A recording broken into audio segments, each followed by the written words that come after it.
Tu fais des pompes depuis des semaines, voire des mois, mais tu as l'impression de ne plus progresser. Tu fais toujours le même nombre de répétitions, ou pire, tu sens surtout tes épaules ou ton dos, mais jamais vraiment tes pectoraux. Si c'est ton cas, t'inquiète pas, c'est le problème de presque tout le monde au début. Aujourd'hui, je vais te montrer les 3 erreurs les plus courantes qui t'empêchent de progresser aux pompes, et surtout comment les corriger simplement, sans matériel et sans prise de tête.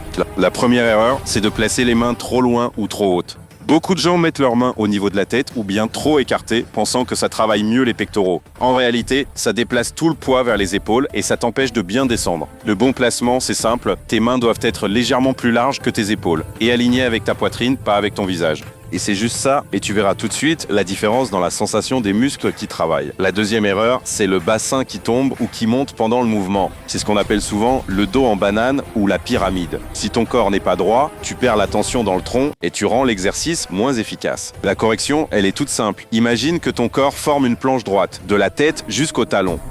Contracte légèrement tes abdos et tes fessiers, comme si tu voulais empêcher quelqu'un de te donner un petit coup de pied dans le ventre. Cette tension te maintient solide tout au long de la pompe et surtout, elle protège ton dos. La troisième erreur, c'est de descendre trop peu ou au contraire, de faire des mouvements rapides et bâclés. Beaucoup de gens veulent aller vite, mais c'est la qualité du mouvement qui compte, pas la quantité. Si tu veux vraiment progresser, ralentis.